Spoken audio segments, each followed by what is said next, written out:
Listening to Bad Dog Agility, bringing you training tips, interviews, and news about the great sport of dog agility. I'm Esteban. I'm Jennifer. And I'm Sarah, and this is episode 227. Today's podcast is brought to you by 1TDC.com. Dog agility can be hard on your dog's body. Help keep their joints and muscles healthy with 1TDC. 1-tetradecanol complex is a clinically studied blend of unique fatty acid oils that can support your dog's joint health. 1TDC provides a healthy inflammatory response from head to tail.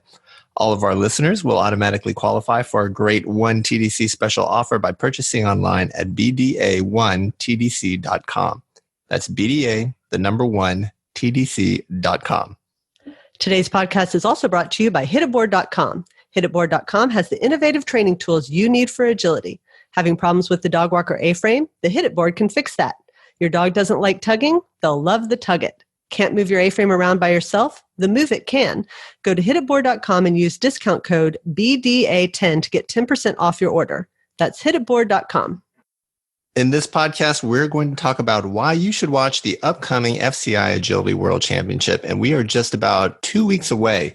And I've got Jennifer here on the podcast, and Jennifer will actually be competing as part of Team USA with her Sheltie Swift. So that's one very good reason right there.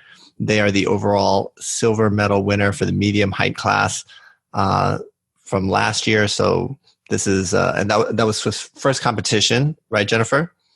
And yes, that was his first time at the championships. Yeah, but not Jennifer's first time. She is, in fact, the only American to win 3 overall individual medals at this event. And we also have Bad Dog Agility sponsored athlete Sarah Baker, 3-time national champion for the American Kennel Club. She will be part of the large dog team. So all the countries are sending 4 dogs. That's the maximum that you can send. 4 dogs in each of the 3 height classes that they have for this event. And using the, I guess, American metric system, or is it officially the British metric system that we use here in the United States? Well, anyway, the heights are 16 inches.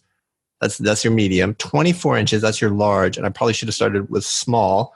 And that is 12 inches. So it's 12, 16, and 24. And so each country gets a maximum of 12 dogs. So with Sarah and Jennifer on the team, we will be supplying 2 out of 12. Let me do that math. That's going to be about 15, 17%, somewhere around there. All right. So that's one very good reason why you should watch the upcoming event, because Sarah and Jennifer are going to be running it. So full disclosure, we are also running again this year for the second time. Last year was the first time, the AWC experience. Sarah, tell us a little bit about that.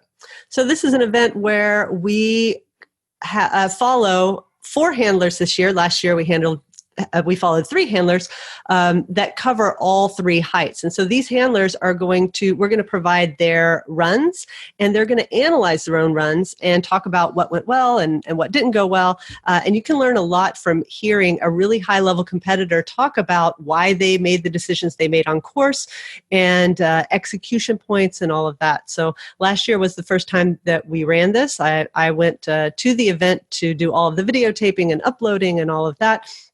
And we followed Tobias Wust, who last year was the defending gold medal winner, and then he took silver last year. So this year he's going back again. And then that's our small dog. And then our medium dog is Jennifer Crank with Swift. And of course, last year she got that silver medal, which was very exciting. Our large dog is Jessica Patterson from Canada. And last year she ran 2 dogs. This year she just has 1. Lux, her young dog, last year was his first AWC, and he did take an individual second place in jumpers. So we're looking forward to seeing what they put together this year. She's just come off of an amazing Canadian UKI Open performance. And we've added this year Sarah Baker. She is a Bad Dog Agility sponsored athlete and made the USA team. And so she will be part of that as well, analyzing all of her runs with hops. So 4 handlers, each of them running 4 runs. That's 16 runs that you're going to see the run and the analysis of the run by the handler. Yeah, last year, all 3 handlers were outstanding, definite top 3 contenders, and obviously getting the 2 silver medals there. And Jessica being in contention for a medal heading into the final individual standard run. Hundreds of dogs there, hundreds of the best dogs from around the world. And then we happen to get the very cream of the crop. Yeah. It's like we know what good agility looks like, and we know who's going to do well. We pick good, and then I think we give our people good luck. There you go. There you go. All right. So now that we've gotten all that out of the way, I like to start with number one. The number one reason you should watch the FCI Agility World Championship, and I think it's for its sports entertainment value. You know, I do think of dog agility as a sport, and like all sports, it can be very entertaining. There is a perfect blend, in my opinion, in dog agility of skill and luck, and I think you need a little bit of both to be successful. Jennifer, what are your thoughts specifically on the idea of skill versus luck in agility, especially at these big competitions where everybody's very similar in ability and dog speed and things like that? So you're definitely going to look at skill. I mean, it is the World Championships. Everybody's been prepping for it and getting ready for it and should be bringing their A game. But yeah, there's definitely a luck part. You know, everybody's training. So you can exponentially get better from one year to the next. I feel like Swift and I are far better this year than we were last year, but everybody else has been training hard too. So I can go out there and I can have an improved performance. So skill wise be better, but if everybody else is doing the same thing, it could actually mean a drop in placement, or they've been working and their dogs are now faster. So their dogs that we were beating were being faster than us. And I kind of call that luck part. You know, one would argue that it's not true luck, that it is just, you know, a change in performance on their part, not total up in the air luck. But I think of it as a little bit of that. You know, years ago, there was an event where a medium dog and a large dog from Team USA went into the finals in the same position. I believe we were both in 11th, and in mediums, the 11th place moved up to a silver medal. But in large dogs, the 11th place only moved up one spot to 10th. You know, we both ran clean, we both improved, but in mediums, the dogs just didn't get it done, and in larges, they did. So, you know, there's always a luck component to it, but I definitely think sports entertainment for sure. It's fun to sit there and watch, and I got to be on that side of the screen for EO this year, and we were crowded around our laptop at a dog show watching it, and it's fun. Yeah, so it's super exciting. People like to cheer for the underdog as well, which kind of takes us right into number two. And you should watch, because you are often going to find someone that is just like you. One of the handlers is either going to look like you, they're going to have your body type, they're going to have your running style, they're going to have your distance handling skills. There's going to be something about the handler that appeals to you, or your favorite breed is going to be out there. Maybe you have a breed that's not that common in agility, they're going to be out there. Or maybe you do have a breed that's very common out there, like a border collie or a Sheltie. So there are plenty of those to choose from, but maybe you like the black bi Sheltie, who's like your own little black bi Sheltie. The point is, and I like Malinois, so I'm always looking at the big dogs and all the non-border collies in the large dog class. So I really like watching those dogs. So the point is that people have a strong affinity for handlers who are like them, dogs that are like their dogs, the ones that are very yappy, for example, right? People really, really like that. And so I think that can give you someone to cheer for and get you a little invested in the event. And that's always really good too. You know, at other big events like, for example, the Super Bowl here in the United States, American football, it only comes down to two teams. And so what about the fans of all the other teams? Well, they still watch too, right? And you're going to pick someone that you're going to root for. Very often you'll pick who to root against. I think we don't see as much of that in dog agility, but I definitely like the sports vibe. And so related to the dogs, I think this is an interesting one. And this might be more specific to me and maybe other more, diehard competitors, but I do a lot of dog shopping at the World Championship, right? You see a dog that you like, and then you can do some research on the dog, right? A lot of information is available on the internet. Find out what kennel they're from. You're going to note that a lot of the dogs that compete at this event are related, right? The pool of dogs in Europe is relatively small, I think, but all competitive dogs around the world, you know, there's only so many kennels, so many great sires, et cetera, et cetera. And you're going to start to see commonalities, and that can give you some clues about where you might want to pick up your next dog. Even if you're not looking at those specific lines, you may see elements from those dogs that you want to make sure are in the lines that you're looking at. Jennifer, have you ever done any shopping while at a big event? Absolutely. My puppy that I just got brought home from Italy 2 weeks ago is because of the 2017 medium dog champion, which was Cashew, Daniel's bi black Sheltie. And, that is a breed I like. Talking about the bi black Shelties, that's kind of key to my heart. But that was the first I really became aware of that dog. He won the world championships and I started following him and went, oh my gosh, I love that dog. And here we are just shy of 2 years later. And I just brought home a Cashew offspring.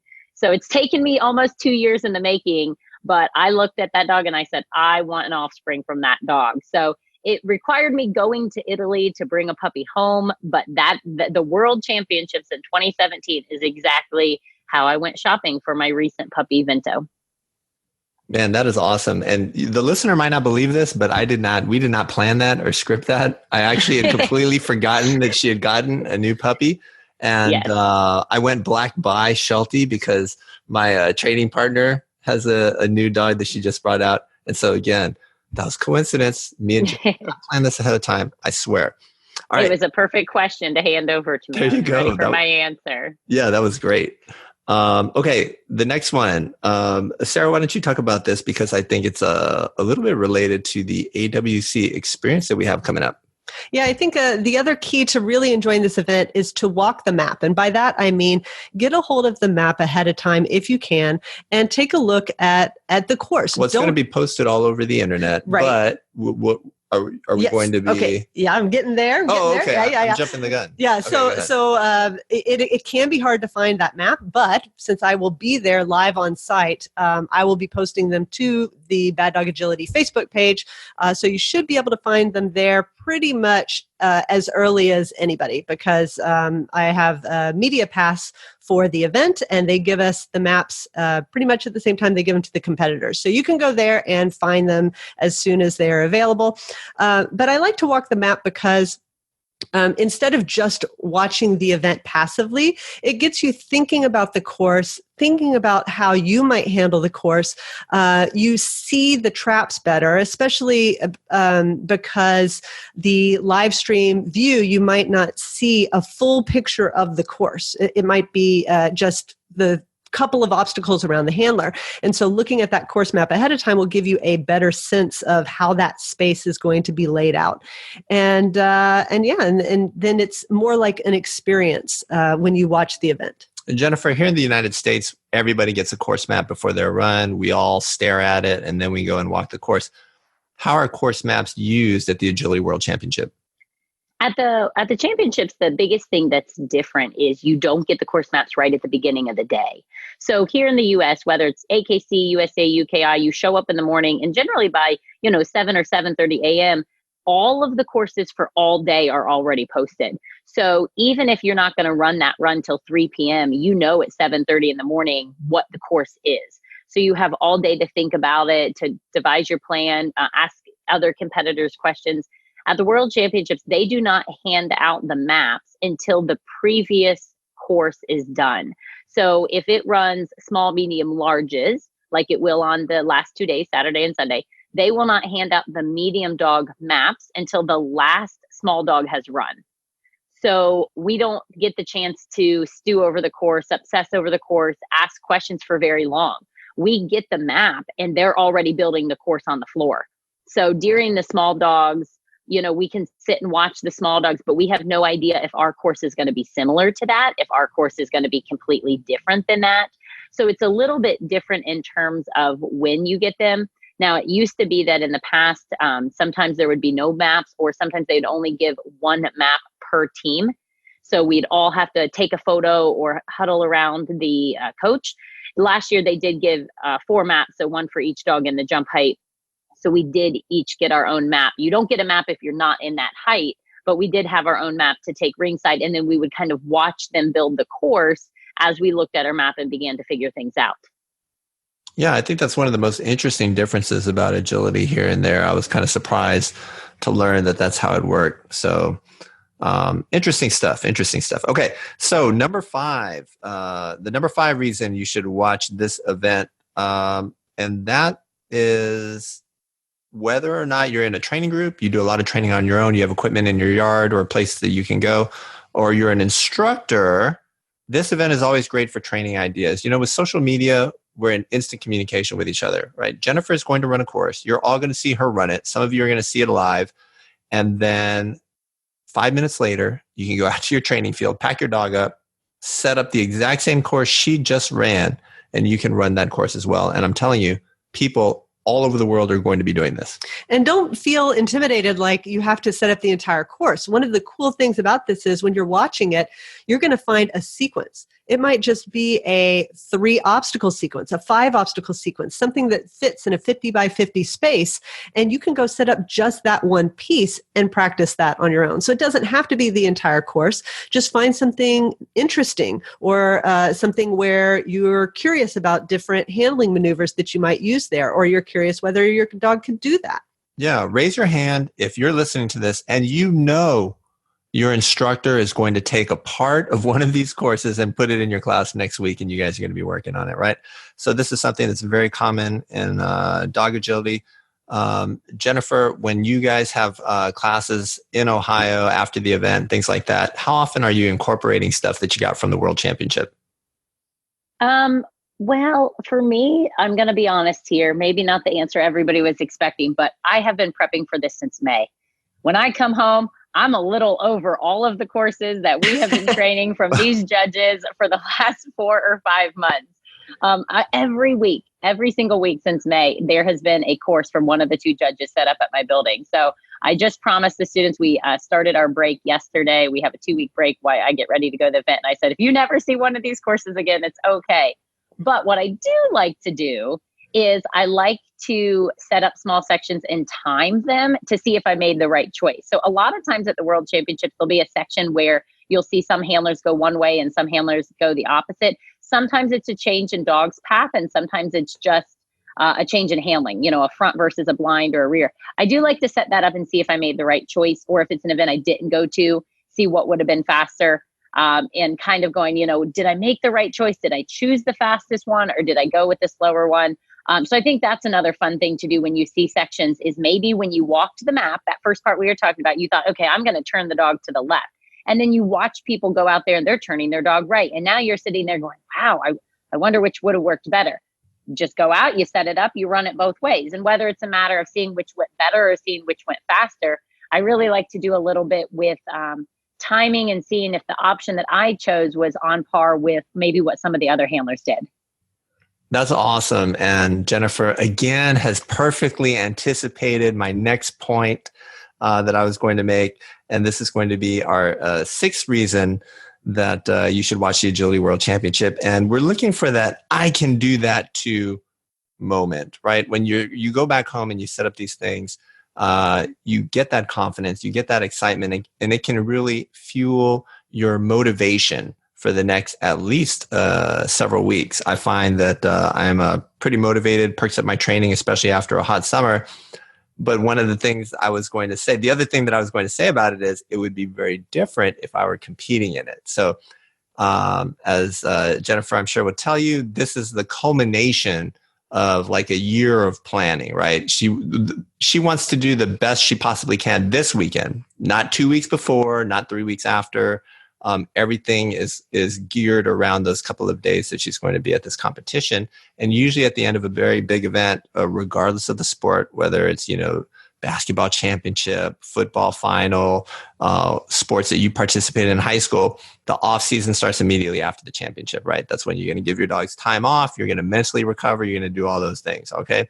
So it's different when you're a competitor and getting ready for the event. Now for the rest of us on the spectator side, yes, it's like we talked about, we're going to be taking those pieces. We're going to be setting them up. We're going to use it to fuel our energy, but certainly the competitors, Jennifer, her students, they've already been doing this, right? She's culminating. This is the culmination of all of their work and training. So she's headed for a break. So sometimes that's not possible, though. There's like other big competitions coming up in the U.S. So Jennifer, how are you juggling what's going on right after the World Championship and how are you managing rest and recovery and stuff like that, mental as well as physical?